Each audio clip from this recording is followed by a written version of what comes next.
Hi everyone, it's Raina. So this video is for two people who are in a relationship, and one of you is a Leo and one of you is a Sagittarius.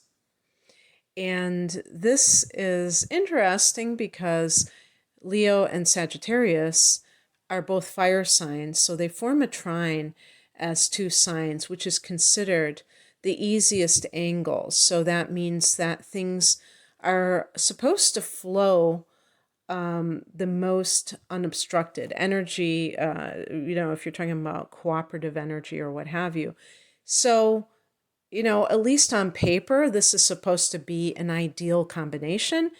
As a Sun and Sagittarius person, I have to say that I have not been that enamored by fellow fire signs. I'm just going to put it out there.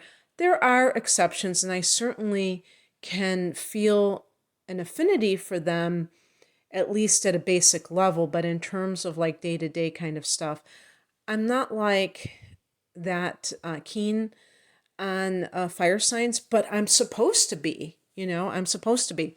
And I think that coming from my perspective and knowing what I know about my chart as a whole, I have a lot of earth, and I find that fire, I'm talking about in my personal planets, and I find that fire, especially if the Leo or Aries person or Sag is very kind of like it has other fire, like they have more planets in their same sign, their personal planets, that it tends to be a bit much for me, because I'm more like earthy and I like the less showy types of behaviors. And my partner, and a longtime partner, is also Sagittarian, so he and I think I get along with Sages, not necessarily all of them though, but I think that can be more my speed,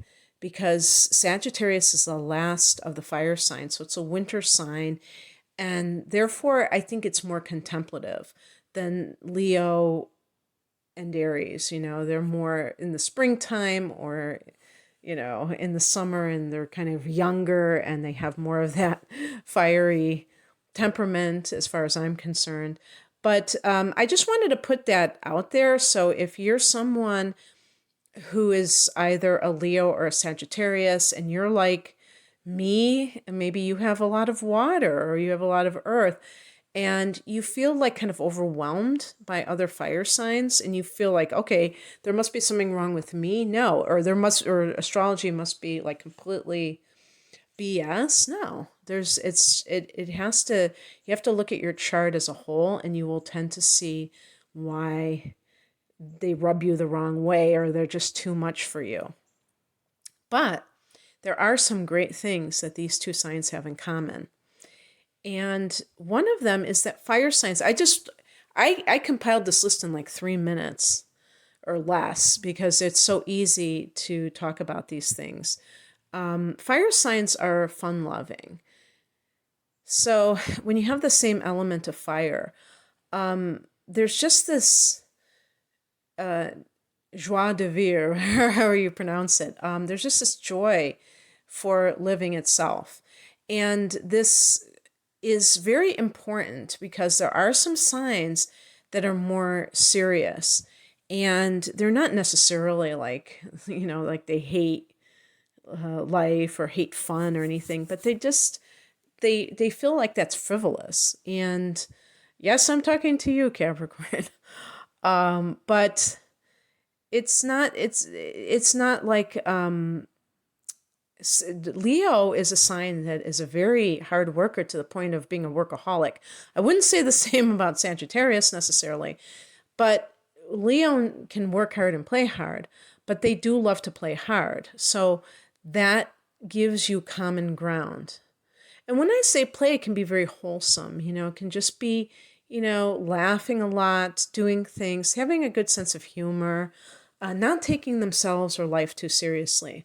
Fire signs are warm-hearted. Fire element tends to be just very emotionally generous, and I did put down fire signs that are generous. So understand that generosity is not just financial. It can be, very quick to give compliments to people, to appreciate people, to, even touchy-feely. I'm not necessarily that touchy-feely, but I'm accepting of those who are. It's the opposite of being standoffish and kind of aloof and things like that. That is helpful. If one person's a cold fish and one person's very warm, that can be problematic in the long haul. Fire signs are creative, and that can mean that you encourage each other to what I would call play in the form of creating, in terms of creative self-expression. So a fire sign person will likely never complain about their partner's hobbies, especially if they have a creative element to them. Whereas another sign might be like, okay, we're done with our 40-hour work week. Okay, now let's get onto our honey-do list and let's do those things, Fire signs know the importance of being creative, and they believe that you have to make time for that. So they will not discourage it, and even better still, they will encourage it in their partner. Fire signs are spontaneous. Now, here's a thing again where I'm kind of like a little bit, I'm not like that keen on doing, dropping everything and doing something else. I will say that I'm capable of changing my mind, on a whim and doing something completely different than what I was planning on it. But I guess that's a form of spontaneity. But I don't see myself that way. But yes, fire signs are spontaneous. They can do things you could call it impulsively. And this means that they're living life in the moment.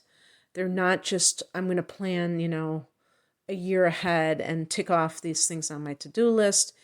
That doesn't mean that either one of these people cannot be goal oriented. I don't want to put it like that. I'm talking about like when it's time to relax, which is when we are spending time with our significant other, not during work times, obviously, that person and that we can be able to do things, to drop other things, that we're not going to just be work all the time. And that's part of being playful as well, and fun-loving. Fire signs are positive. This is huge. This is huge because being positive, I mean, that's a no-brainer. We think that everybody should be positive in life. However, what I'm really referring to is some people have a propensity for this and some do not. Now, does that make the other people just completely nasty pieces of work? Nope.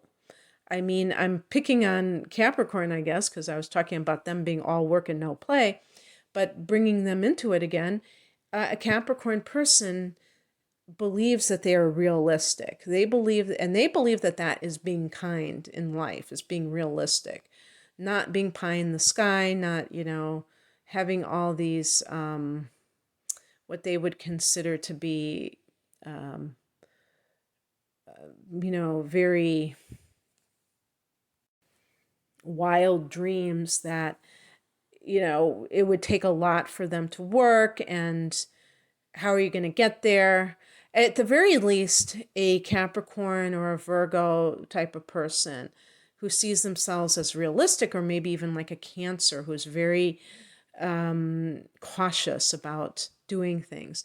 They may pepper you with questions and say, how are you going to get the funding for that? How are you going to have the time off to do that?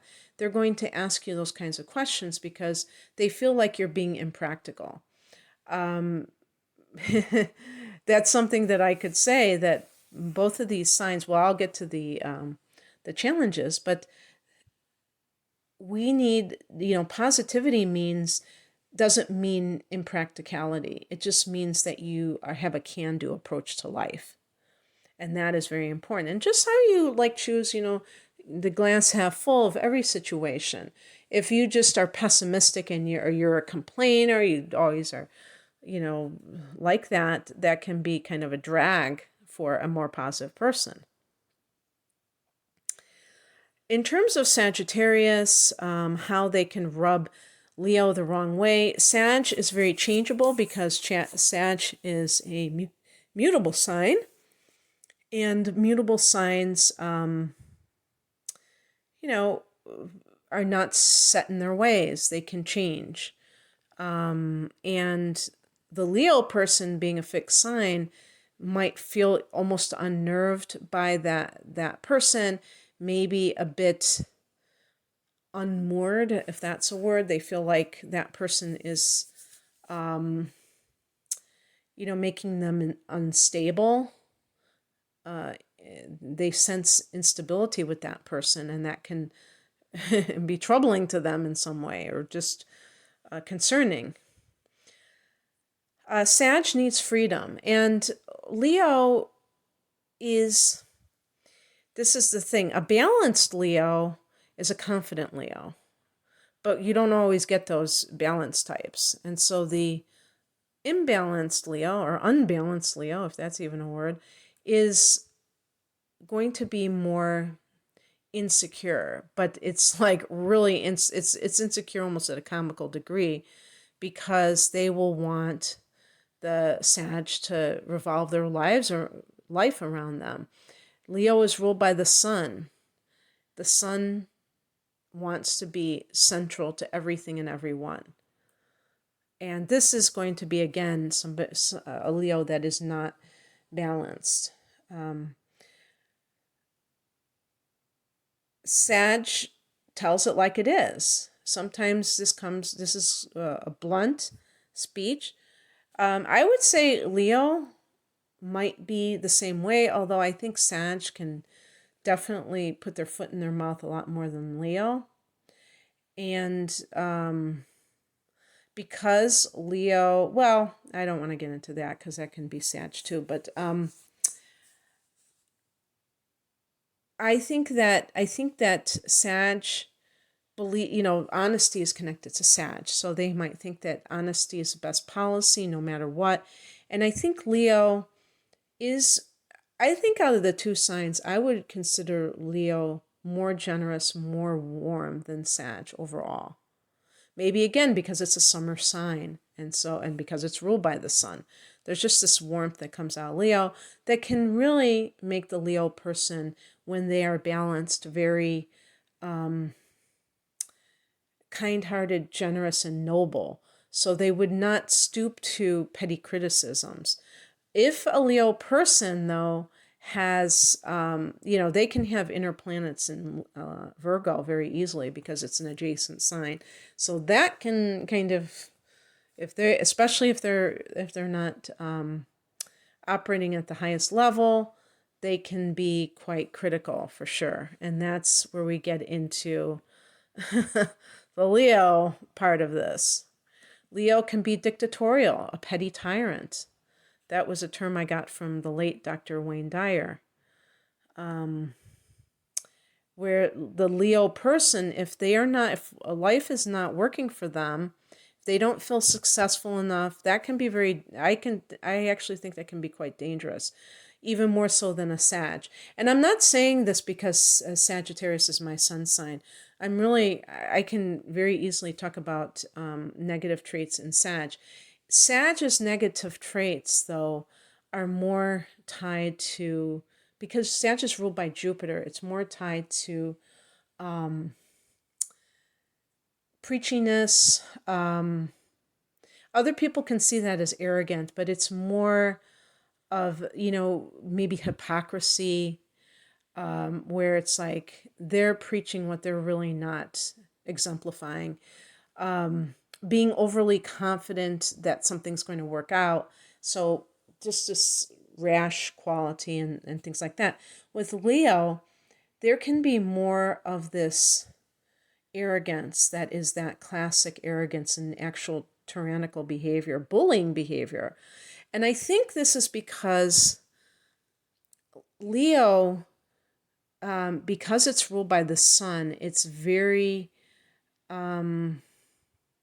also very capable of rising very far. And being like, I think of the celebrity as the Leo. And certainly there are a fair number of celebrities who are Leos, but, there are celebrities who are Sagittarius for sure.